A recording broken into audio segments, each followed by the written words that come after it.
Akber öldü. Akber öldü. Kibir. Kibir. Hakim bile. Hakim. Vereceğim ha. Tuttum bu. Hadi buna vur. Buna vur. Buraya gel. Gelmezsen vurarım. Gelsen vurmarım. Bunun atası değil. Açma, güneş de ay açma. Buraya gel, vurmarım buraya. Ha, geç aşağıya. İndi elə hareketi bir. Gel, git üstüne.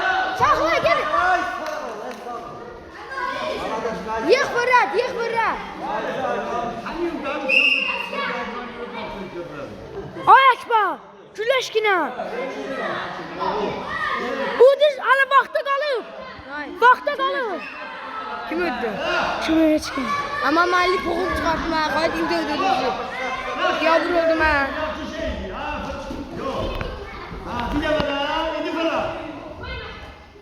Atma Alvin yerini açtı.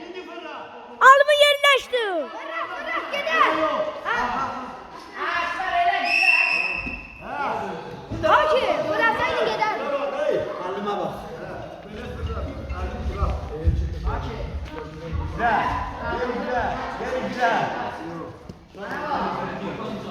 Ay açma. Güneş de. Yok hala Son kalır. sırada bilerdi. Ha bir dakika biz kalıp alalım.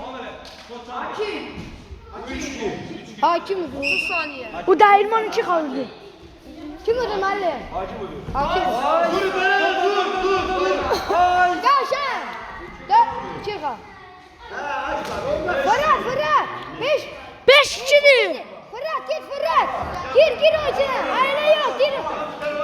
Koyma. Gel bu yana. Ay hala vakti kalıp ay açma. Güneş vakti kalıp. Yaxşı iş aldı değil mi? Mağdurlar işte. Oy yaşa.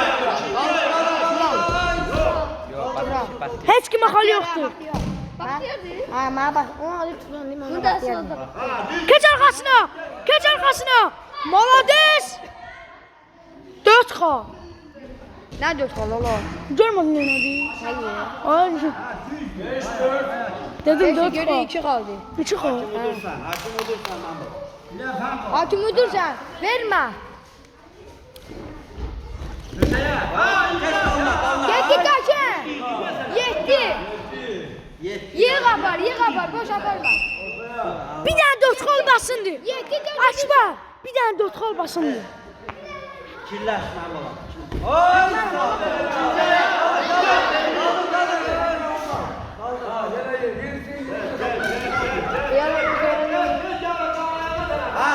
Sakla hakem.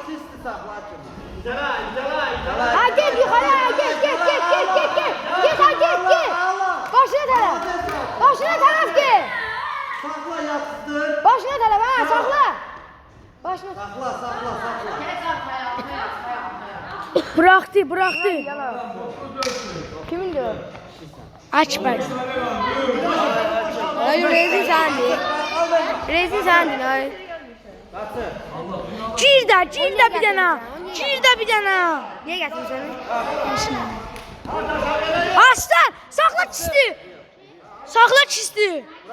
Verme.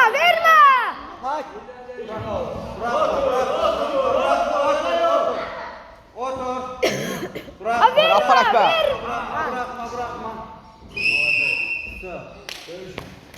Mesele oldu.